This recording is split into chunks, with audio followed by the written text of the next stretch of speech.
and welcome back to the channel. I thought that I might get a little break from talking about Everton over the international break, but there are a few players that I'm going to speak about today because their names keep cropping up as players who could leave Everton, and for two of them the exit could come pretty soon in the next couple of months when the window opens. And I didn't see this first one coming. So James Garner, and then I've taken this information from an Everton website. So this website said James Garner could be preparing to wave goodbye to Everton in January. And just some talk out of nowhere has said that James Garner could leave us on a loan to buy deal because, and I didn't know this, but I assume that people at Everton knew it, that his contract runs out in June 2026, so June next year. And there are a multitude of clubs that want to potentially sign James Garner, and for varying reasons. The first one is Newcastle United.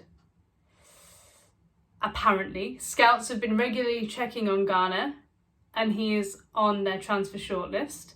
Another club is Aston Villa, and I'm getting a little bit sick of Aston Villa taking our midfielders in recent times. Amadou Onana is doing very well at Villa Park. Apparently they have registered their interest and made contact with Everton over a potential deal. The next one is Nottingham Forest. Garner previously had a successful loan spell at Forest, helping them achieve promotion, and they are apparently keen on bringing him back to the City ground. Now, I think I read somewhere about Forest, and I'm just going to check that he does still play for them. Is it Elliot Anderson? I heard that Man United were keen on him. So that would make sense that Forest would be looking at a replacement in case that one happens. Then Man United are also exploring a move to re-sign him as a free agent when his contract expires next summer. And finally, sorry about the drilling, some neighbours are having some work done. West Ham have also apparently held early talks with Everton over a potential loan to buy deal. So yeah, 5 clubs there interested in James Garner. And yeah, to be honest, I didn't know that his contract was running out in the summer. But then again, I don't work at Everton and I don't know everybody's contracts off by heart. And I'm surprised that we have let that happen. And for whatever reason, haven't been able to renegotiate his contract, because James Garner, over the last year, has been a very important player for us, not in his ideal position either. You know, this season he's played 11 times, 1 goal, 1 assist. And for me, he's our first choice right back. And I don't often say this about players, but give him the length of contract he wants. Give him the money he wants within reason. He's still only 24 years of age. He was at Man United for 9 years in his youth career, 4 years, but didn't get a chance there. Went on loan to Watford, then to Forest again, before signing for us 3 years ago. So despite being 24 years of age, he's got so much experience, and I don't think we're in a position to let him go. It looks like it could happen. We only paid 9 million for him. And it says here, on the 1st of September 2022, Garner signed for Everton on a 4-year deal, a decision which caused substantial backlash from Manchester United fans at the time.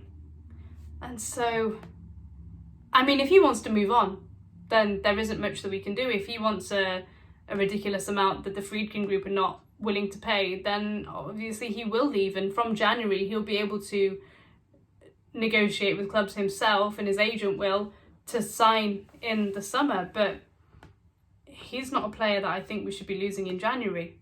Right, the next one and I won't spend so long on him, is Tim Iroegbunam.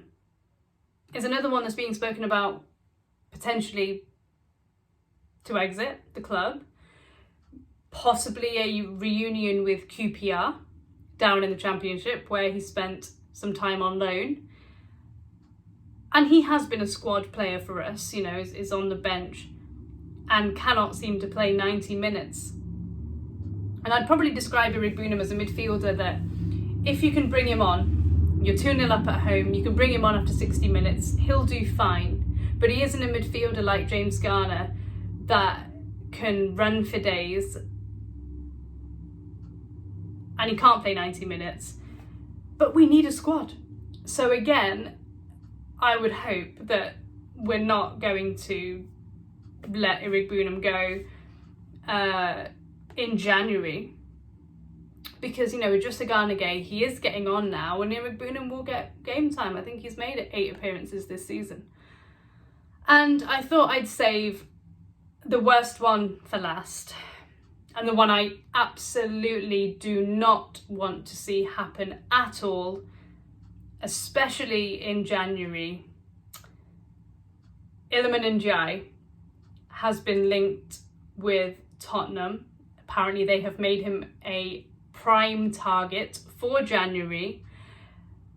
A fee of 70 million is being thrown around. And I knew about the Tottenham links before I started researching this, but I did not know that Iliman Ndiaye is also on the radar of Newcastle United, Juventus, AC Milan and Atletico Madrid as well, apparently also keeping tabs on the player. And I just find this so annoying.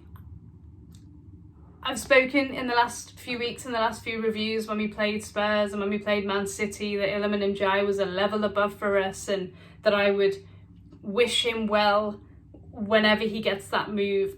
I wasn't expecting that to be in January 2026.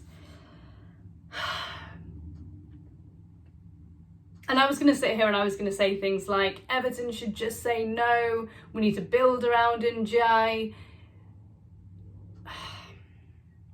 And then I read that Garner has done an interview where he has said that Iliman Ndiaye has everything to win the Ballon d'Or and to become the next African player to win the Ballon d'Or. And I cannot argue against that.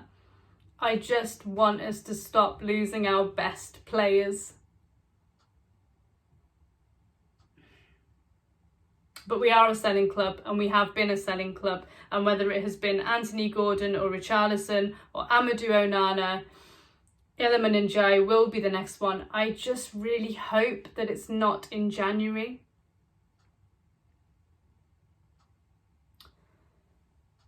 Because what does it say to players like Jarrad Branthwaite when he gets fit, when he's playing again?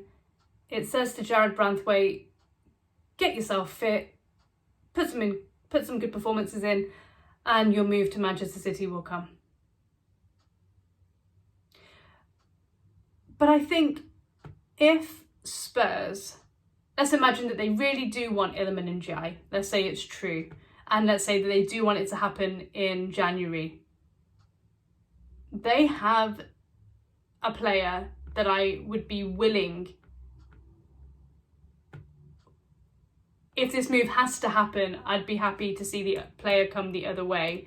And that is, I don't know his first name, Lucas Bergvall.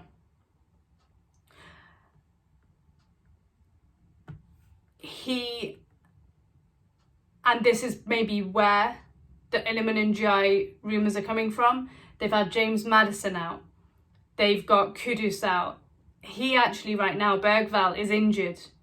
Solanke is still out. And so it would make sense actually that Tottenham are looking to bolster their squad, especially in that position, because they keep getting unlucky with injuries as well. But I think Lucas Bergvall is a very good player. And it's okay taking the money from an Everton point of view, but how do you replace Iliman Ndiaye? And never mind how do you replace him in the summer, how do you replace him in January? So, I'm hoping that a lot of these links are false. I'm hoping that they're rumour, but I honestly can see the James Garner one happening because he's only got less than a year left on his contract and he's soon a free agent. Iliman Ndiaye has so much talent to play for any side in the Premier League, and it's no surprise that he's getting interest from abroad. But I think Tim Iroegbunam will stay. Okay.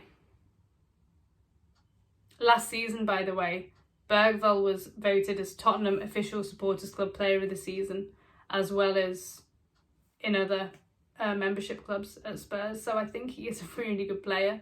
And Spurs competed with Barcelona for his signature in February 2024. So